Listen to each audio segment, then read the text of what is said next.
Hi, my name is Cheryl, and welcome to this channel if you haven't been here. I want to talk about the effects of our masking policy and our shelter in place policy on human behavior.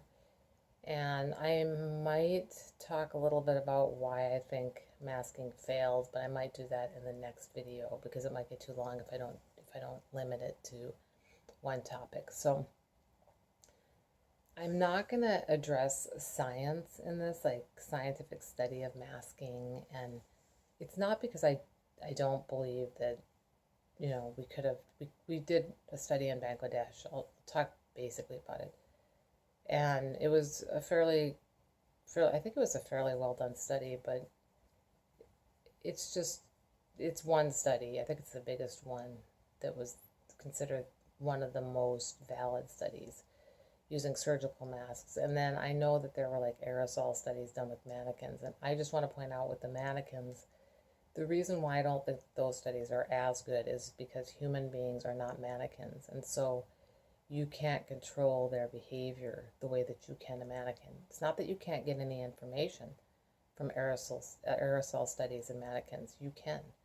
But if human beings don't do exactly what you were doing in your study, it can't be broadly applied. You won't see the same outcomes. So you won't get as good of outcomes. So that means if you had less than stellar outcomes in a mannequin study, you're going to see probably worse outcomes in the public unless for some reason they really mind you.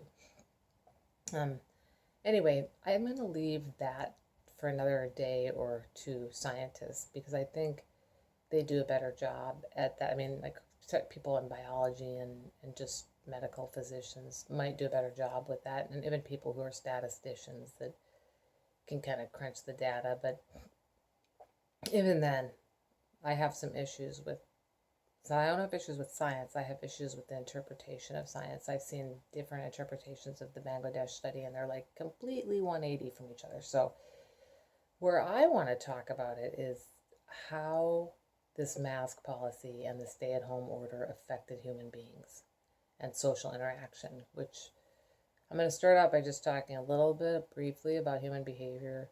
So human beings just, they naturally, they interact with each other, they're social, they have social connections, whether that is at school, when they're walking on the street, when they're walking in the store, when they're at work, when they're at church, or not at church, when they're out at restaurants,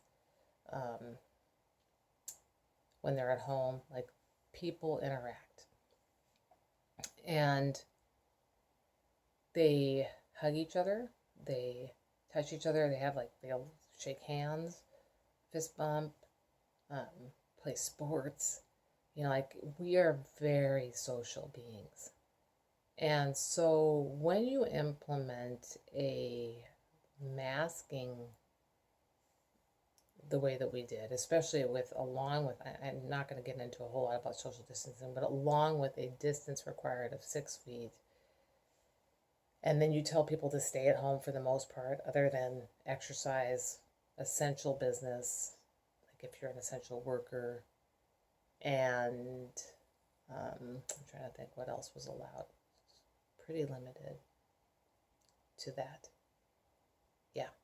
So when you tell people to stay at home, except for those few things that we were allowed to do, you are changing the whole dynamic of what it means to be human. You're telling people stay at home and isolate.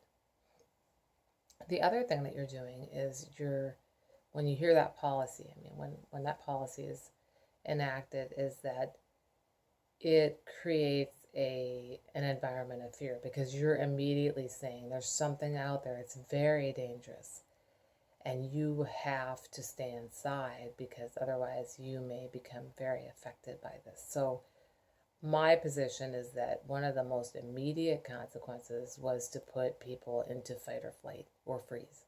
So people just were scared. A lot of people were. Now, not everyone was, but a lot of people were scared. I have an infectious disease, a set of infectious diseases, so I was scared. I have autoimmune disease too. So I was very, very afraid, but not at first. So at first I was not as afraid because I've been through a lot, so I was kind of like, yeah, I'm not doing this. I'm just going to follow some basic guidelines. But then we got told to go home. And it took a while for fear to actually kick in. It took a lot of people telling me how scary things were and how I needed to take it seriously and wear a mask everywhere for me to really start getting this entrenched fear. So my position is that almost everyone in society has been affected by this, even people who say they haven't. But we've had an overall fight or flight response in society. But coming back to that whole human thing, I watch a guy on YouTube, and I'm not sure I'm pronouncing his name right, but his name is Prasad. And he was talking to another woman conducting an interview, and she said this thing, and I agree with it. A human's going to human. It's something like that. So what that means is human beings are going to be human. That's just the way that it is. So when this policy came into effect, which was kind of a little bit odd, like at first it was like masks won't do any good, and then you should wear a mask, cloth, or whatever. First it was don't wear medical masks. The Bangladesh study revolved around surgical masks, and so, but we all took to wearing cloth masks because we didn't have a lot of masks either. I think that was a lot of it. So these are the things that I saw happen. One, people quit talking. Even when they were outside, they did not talk to each other. I didn't say everybody didn't talk. I'm not going to say everyone didn't talk to each other, but a good deal of people just stopped talking. So they would walk by each other really far apart. I saw neighbors do this, and they acted like even going like this would cause a virus, or saying hello with their mask on outside. A policy I always question. When you're outside in open air, unless you're in a huge crowd, even then, you got so much air and ventilation, the chances are seemingly, to me, it seems really low that you would have transmission. But people would look at the ground, and from there it almost became like antisocial behavior. So not just protection of the self, which is what it was. It wasn't just protection of your neighbor, it was protecting oneself. Because most of the fear is like, I don't want to go outside until this passes, or I don't want to go outside until I have a vaccine. So that's behavior it's self-protection. It's normal to protect yourself. I'm not saying it's not, but the message was you're trying to protect other people. And I think some people were, especially if you had immunocompromised people in your family, but I don't think everybody was. So then I saw, and I'm sorry that I quit doing numerical stuff. I tend to do that. Then I saw and this was just an overall pattern, friendships and family connections, just the bonds breaking. I saw fights, petty fights and disconnects, and it really wasn't good because we need that social connection. And there was then increased polarization, which we already had a lot of polarization, so it wasn't really good when that happened. With that polarization, I saw what I always call us versus them, or mentality, or good versus bad. And so I'm going to describe really quickly what good was. Good was if you were staying at home, if you were wearing a mask, and if you were keeping your distance. That pretty much represented what good was. And that kind of changed over time into I'm not going to go into this subject too much, but if you got a vaccine. Bad was if you didn't do any of that stuff.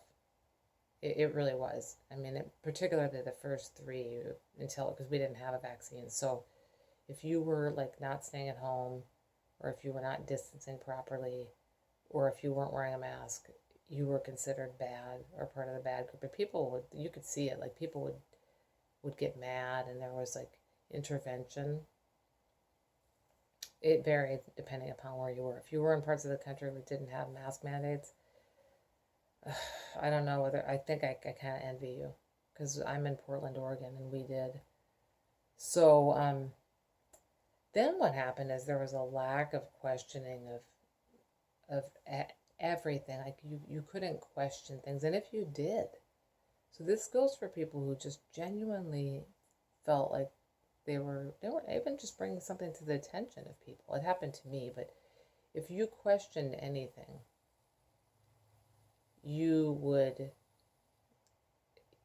be attacked. And there was a lack of dialogue. And when there was dialogue, it was very negative. It was this back and forth dialogue that was just, it represents to me just the worst in communication in groups. People would just walk away with knowing that their opinion was right, and it wasn't productive. I saw this in groups. Then there was like mask failure there was like mask failures. Like there was things going on with masks that no one wanted to acknowledge unless they were arguing about it. And I actually refer to this as wish masking. So this is like wishing that the mask did more than it did. And I know that I'm not a medical provider, but I do think that there are some reasons why masks didn't work as well. And some of that has to do with the way humans are. If I have time, I'll touch on that a little bit, but there was like no acknowledgement that there were some issues with certain people being able to wear or not wear masks. That's why I should have said not wear, or wear them properly. That's maybe what I meant. Then I saw a lot of shaming, which I sort of touched on before, but a lot of shaming from person to person, people calling into establishments to report them if they didn't like come down on patrons. And I also saw like encouragement of shaming other people or calling the police and certain, like around Thanksgiving, that was encouraged in our state to call if you saw anyone violating I think there was a 6-person per household rule. There's some pretty stringent rules here. And so one of the things I think instrumental to understand too about human beings is that worry, fear, and isolation, which went on a lot in my area, and I think a lot in other areas, it leads to immune dysfunction. And that's something that my herbalist taught me, and it took forever for him to get through to me, and then this happened, and it undid a lot of what he taught because of the measures that were being imposed and because of all the messaging that was going on, and just, the fear. Even his office shut down, so it made me more scared. But basically, I think that worry, fear, and isolation also lead to a persistent state of fight or flight. And I believe that the American public is still in a state of fight or flight all the time. I think most people are, even if they are not acknowledging that. They'll still think they've had some trauma. So, yeah, so I kind of want to talk about a little bit about, I might talk, this is going to answer part of why masks were problematic, but so with humans touching, like in general, they touch their face and they touch the inside of masks, and we had all these effects, but we weren't willing to look at any of the issues. And I might want to actually address this in a different video, because I've been talking for, I don't know, maybe 13 minutes or so, but I want to talk about some of why masks, I feel that they didn't work as well as they maybe should have or even could have. I personally, and people might not like me saying this, but I don't think cloth masks were all that effective. And actually, I think that science kind of backs me on this. I think I read that 75% of the particles were getting through cloth masks, plus they get wet. I'm not saying the other masks don't, but the thing about cloth masks is that they don't have like the structure of true N95 masks, which have sort of a structure that catches viral particles and just like even particulate matter in a certain way. It's like a web of sorts. I don't really quite fully understand it, but they're also, I think I read they were statically charged or something like that, electrostatically charged. And even surgical masks have I don't know what to call it, but they basically have a structure to them. And cloth masks don't have that. So, but I'm just going to touch on it really fast. So, though many things made masks not effective, but partially being a human is what made masks the most ineffective. So, like I already said touching of the face, but touching of the mask, inside the mask, not complying, wearing the mask beneath the nose, um, having panic issues or breathing issues, even if it's not a gas exchange thing, because I know a lot of people got stuck on that. It led to people not being able to wear it, and they would take it off in the store because they were so uncomfortable, or just pull it down. And even my daughter did this a little bit when we were places eventually. And I don't think I did because it wasn't very kind. I did it a couple times, but I didn't really like doing that. And I question it because it gets down on your, like underneath and onto your mask, the outside of your mask, and probably the inside of your mask. It's not the best idea. And then people didn't clean their masks. They put their mask down sometimes on objects that were dirty and left it there, and or in their pockets, which were probably dirty. They set it in their car and in different areas. I don't think that was necessarily good. And so the reason that I brought this up is just because I want to make one last point before I wrap up. So now that cloth masks have been identified as being not good, now the new thing that's being said is, but you can just use an N95 mask. And my response to that is really, like, I can barely even wear a cloth mask. An N95 mask is not like what you've been seeing with these ear loops. It goes around this way. So there's like 2 loops that go around that way. You have to pull it over your head. And it's not breathable at all. And it's just very uncomfortable. It made me miserable to wear N95 masks. So I don't look at this as any kind of awesome announcement because I don't feel I can do it. So I've been kind of largely isolated and not able to go out places. Like, I don't feel good when I go into places. And the effects, so I want to come back around because I was talking about human effects on human beings. I think it's led to not just antisocial behavior, but agoraphobia in a lot of people, and cabin fever, and just feeling like there's no point going out, and like there's no end in sight. Like they just feel like it's not going to stop.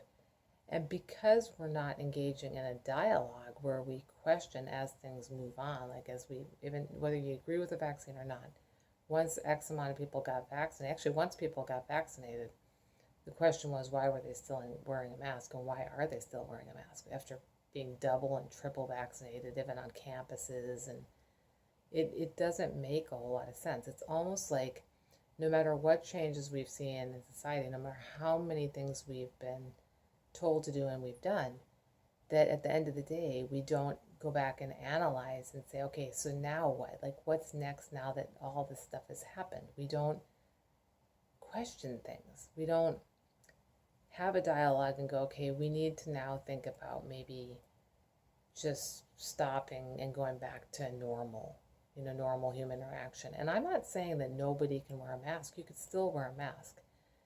I've always believed, when I was taking vaccines, because I didn't take this one, I've always believed that once I got my vaccine, it helped me to a degree because I had an immune response. That's not being discussed. And I always believed when I wore a mask that it helped me because it kept like large particles of matter off me. It didn't stop the small stuff from going through, but it at least limited it. So we're not having a discussion of how we can maybe have certain people wear masks, or just have the bulk of people go back to normal, especially people with natural or vaccine immunity. We're not having those tough talks. And I'm hoping this encourages that type of dialogue, because I've heard people will say, well, this is going to be the new normal, and they've been kind of staying with that. And I think we're kind of like acting as though we were in the beginning part of this pandemic. Like we're acting like it's March 2020, and it's not March 2020. It's nearly March 2022. And we need to start accepting that things have changed, and dare I say, accept that, this virus is going to be here to stay with us, but that it has changed, at least apparently so right now, into one that seems to affect the mucous membranes more. I'm just going off of what I heard. And not so much, not just the mucous membranes, but the upper respiratory system. So it doesn't do as well down in the lungs. And so, it looks like it's going to become endemic. And with it becoming endemic, it means it's something that's going to be out there in our environment that we're going to have to contend with probably forever to some degree, like colds.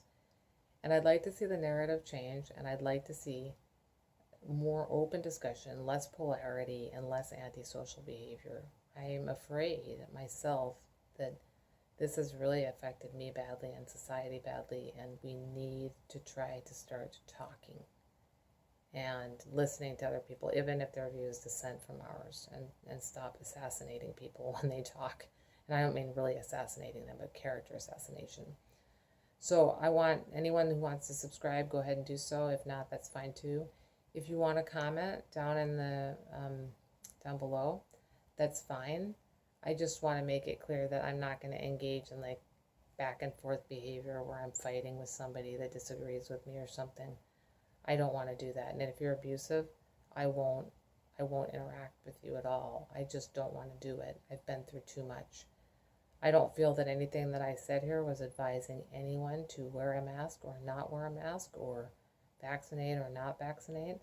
I don't think I told anyone to do anything. I'm just giving my opinions as somebody who studied sociology and social behavior, social psych. And so this is more of a discussion than it is any kind of advice giving. I actually don't think that people should be giving and getting advice off of YouTube.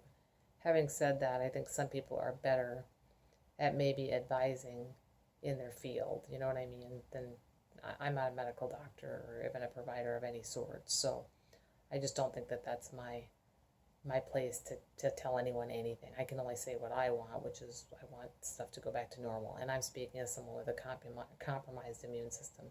Anyway, thank you for hanging out and listening. Hopefully it at least kept you engaged. I'm sorry it went a little longer than I hoped to. Part of that is because I actually talked about some of the reasons that I thought there was a failure with masks. But the reason I think that just one last thing, the reason I think that is actually important is because the reason that there was the failure, ironically, is because of the nature of being human. Anyway, you take care, and until my next video, bye-bye.